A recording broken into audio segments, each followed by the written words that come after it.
let's take a look at my syllabus. Here, first page, have the course number and details and the time and date of the Zoom meetings, the room that we're not going to use, course dates, and here's my contact information, my email address and my phone number, which you can use to text me. And that's kind of important, because if you want to get in touch with me quickly, a text is actually the best way, because I always have my phone with me pretty much, and I can respond fairly quickly. All right. Next thing, we will have Zoom meetings. They'll be at the regular class time. Here's the link. Please have your camera on if you can. I really want to emphasize as much as possible, please have your camera on. It's just very depressing if I'm looking at a lot of blank screens. Or at least put up an avatar so that I have something to look at. It's also, if you have your camera on, other students can see you, and that makes a connection across people in the class, and that's a good thing. Dress code. Some people are having schools are having a dress code, so I thought it's rather silly to do that, but you know, whatever you're comfortable in, and don't mind being seen in, that's fine. Pajamas are fine. Yeah. Okay, so class communications are via Slack. The thing about Slack is that it lets me have multiple channels and have multiple groups talking together, so I want to try and get everybody on Slack. If there's for some reason you can't deal with Slack, email me. We'll talk about it and see if we find some alternative participation. My preferred method of contact is email. Kind of give your name and say which class you're in, what your section number is. If I go a whole day without answering your email, go ahead and text me so that I know the email's in. And if the matter's urgent, you can text me right away. I don't mind getting a text or two, and it's much better if I answer your questions quickly. So please, feel free to contact me. What the hell? All right. Office hours are by appointment. Meetings can be Zoom, by Slack, or an extended text conversation. It's basically, when I say office hour, I mean a one-on-one kind of interaction where we Zoom. I might even Skype. I might still have that app on my phone, or something else where we just talk in a way that's comfortable to both of us. And then again, that's fine. When we start getting into the papers, we may have, it may be a good idea to get a conference with me to talk about how your paper's going. All right, so here's the course schedule. Notice there are date ranges there for the modules. And the last day of the module is sort of the day it's due to be completed. If there's a terminal quiz, you've got to take the terminal quiz on or before that. And notice again that it starts on Friday and ends on Thursday, because Wednesday and Thursday are the days I have the Zoom conferences. And some of these may be just Q&A sessions. Some of them may be more extended discussions. I'm going to actually be working on that tomorrow. So what happens in the Zoom will depend on what's in the module. And you can see the list of topics. You can start with orientation. So it's a week to orient to the class and get a little bit of information. Then impediments to responsible action. Utilitarianism, rights theory, blah, blah. Notice Module 5 says writing process, and that's all about my writing assignment. So when I get to the writing assignment description and the syllabus later in this little video, that's something that's also going to be expanded in a module. And then you see there's a midterm, and the Odyssey Stage 1 is due. I actually expect you to write your writing thing during the writing process module, because that's going to be part of what's going on. So it should actually be finished at the end of the writing process module, but I put in an extra week there. And then, that's the week you take the midterm. That will be a fairly easy week, I think. then there's 4 more topics, and then at the end of the semester, there's 4 more moral topics. At the end of the semester, we talk about, I'm going to have a discussion unit on robot ethics, and I want to talk about the simulated universe thing, because it's a very confused kind of issue.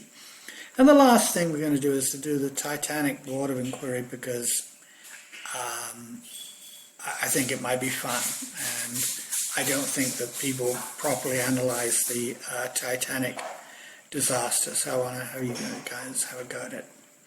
Alright, so that's the schedule. Here's the grading. Each module is worth 20 points each, and there'll be various things that I'll be grading in the module. It should be fairly easy to get those points.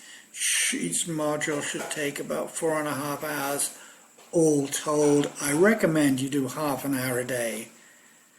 Oh, you can't do that. I recommend you do like 45 minutes a day for 4 or 5 days, so that it's spread out. Or you could do it all on Friday. That might be convenient. 2 midterms at 50 points each, and it says best 2 writing assignments, so go in that later. But it's like the writing assignments are 50 points each, and you sort of get a kind of second bite, third or fourth bite at the apple. So you might end up writing 3 or 4 papers, and I will grade the best 2 papers. The best 2 papers will be graded, and they'll be recorded. That's all right. And here's the grading point breakdown.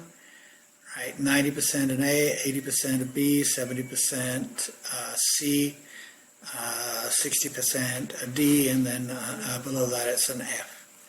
Right, so now a module I wanted to describe as a set of linked homework activities that includes some graded activities, such as discussion, participation, and quizzes. They contain readings, ungraded study questions, links to readings and external videos, internal videos like this one, a link to a Zoom meeting schedule for our official class meeting time, and a terminal quiz.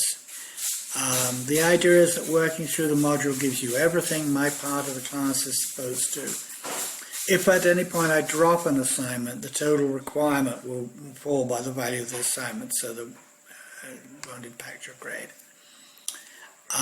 There's a basic needs policy. I just found out about this, and if you're experiencing challenges and you don't have other people to talk to, I'm here too. I may not be able to help very much, but I can contact the Dean of Students, or I can ask around and find out if there's anything I can do to help. And, you know, if you're stressed and want to vent, you can contact me. That's happened a couple of times when people just didn't have anyone else to talk to. And I had like extended text conversations or things with people, and it seemed to help. So that's an opportunity. All right, so again, this is the first sort of rough going over of this. The writing assignment will be covered in its own module. Module 5 will repeat all this material and in more detail. But if you're interested in knowing what the writing assignment is ahead of time, this is sort of what it's going to be. It's an extended analysis of the logic involved in a particular controversial topic. There's 2 things to think about it. One is the format of the paper, how I want that paper organized. But the second thing is the thinking process itself, and that's actually the most important part. The most important part is that you do a thinking process before you start writing. You figure out which thesis is the one that's actually supported by the evidence available, and if a particular claim is not supported by evidence, we're entitled to, or logically required, to think that it's not true. And so that's the kind of independent thinking I want you to do. And again, you can see you've got the extra stages. Oops. Right. So odyssey.htm is my general instructions for all papers. I'm not really hot for you to read this. It's not really important. the other instructions should carry you. But if you want to know more about what I want from writing, that's there. It'll be something to help. This is a breakdown of the multi-phase writing assignment. You can see I've got 19 steps here. For the purposes of the syllabus, I wanted it to break down to each individual step, because doing it as a process is an important step, is an important part of the writing process. Following procedure. If you don't follow procedure, it will work out. It will not work out as well as if you do. So you can look at these steps and think about it. And when we have the writing process, module 5, it will be built around this process here. You can see that. So this is sort of foreshadowing. And I just want to end, due dates. First papers received on a given due date will be on time. First papers received before the due date may receive a point or two of extra credit. I often give out extra credit for early papers, because if you turn your paper in early, it sort of spreads out the grading for me. Late papers are accepted without penalty. Email if your paper is going to be a lot late. Try to be flexible about this, and I understand there are things going to happen. Remember, grades can be improved by writing extra stages. That's about, I'm trying to repeat this so it sinks in, because it's kind of an unusual thing. And there's that link to the list of topics there. All right. And finally, I want to do the Turnitin tips, because the thing about Turnitin is there's some tricky things. The due dates are on the syllabus. So you've already seen the due dates for the first and second Odyssey, and there's a drop dead date too. The dates in Turnitin are not assignment dates. I had a student once say, I couldn't turn in my paper because the window for it wasn't open. And I'm like, well, it was, because whatever window is open is the window that's it. You go to turn it in, and you turn it in whatever window is open, and that'll be explained in more detail in the module. There's instructions how to look for the submit button. It'll be the one slightly darker blue than the others. Right. Now here's the thing, Turnitin lies.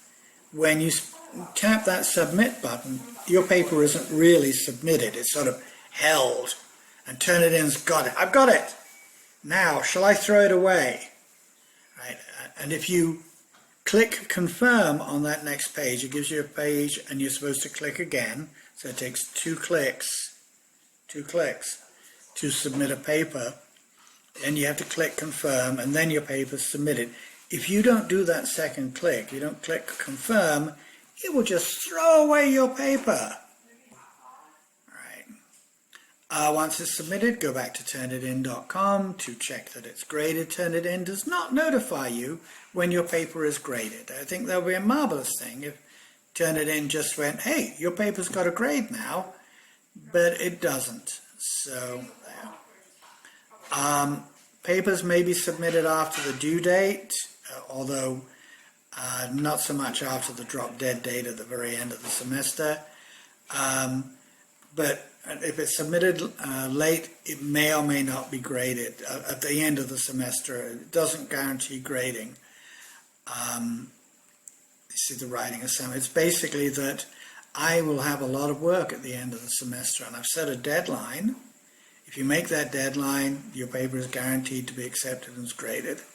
If you don't make the deadline, you can still turn the paper in, and I will try to get to it and grade it and add it to your grade, but I may not be able to, and that's a sort of warning right there.